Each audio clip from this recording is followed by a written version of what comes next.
Sound take 7 action. नया जो सबक है वो ये है कि हिंदुत्व के मुद्दे पर अब हिंदुस्तान में चुनाव नहीं जीते जा सकते और ये बात बीजेपी को अब समझ लेनी चाहिए। यहां हम हमारे मुस्लिम भाइयों और बहनों की भी बहुत आज तारीफ करना चाहेंगे।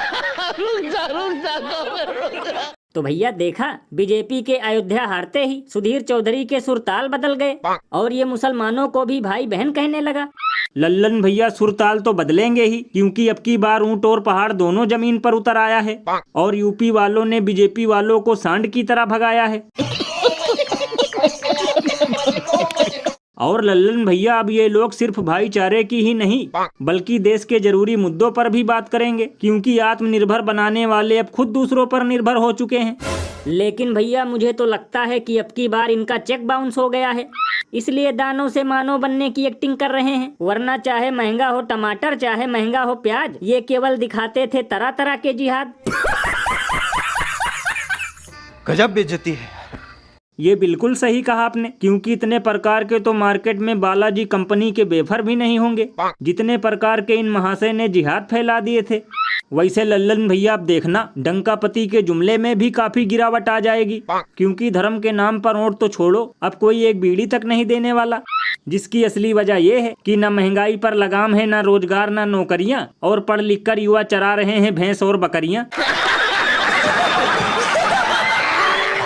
और अभी तो रुको, क्लाइमैक्स अभी बाकी है। लेकिन इस बीच एक बहुत बड़ी खबर आ रही है। सीआईएसएफ की महिला जवान, जिन पर आरोप है कि उन्होंने एयरपोर्ट पर कंगना रनौत को थप्पड़ जड़ दिया। अच्छा बात नहीं है।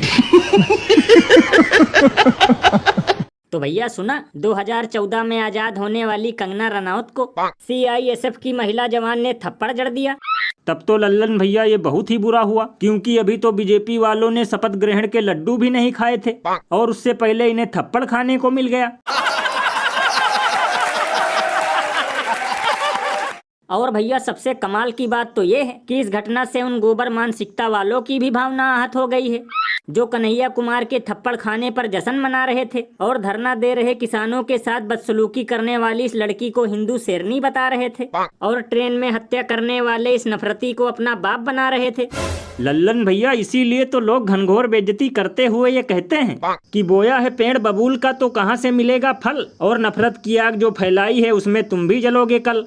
अरे बाप रे, ये तो धोती खोल रहा है। वैसे लल्लन भैया इस थप्पड़ वाली घटना पर हर किसी को निंदा करनी चाहिए, क्योंकि ये गलत है, लेकिन इन जैसे लोगों को भी अपनी जुबान पर लगाम लगाना चाहिए और कुछ बोलने से पहले 10 बार सोचना चाहिए, क्योंकि अपने हक अधिकार के लिए लड़ना ड्रामा करना नहीं होता। ये बिल्कुल सही कहा आपने। वैसे भैया इस थप्पड़ वाली घटना के बाद अब इन लोगों को भी एहसास हो गया होगा कि वाकई में देश की बेटियां खतरे में हैं।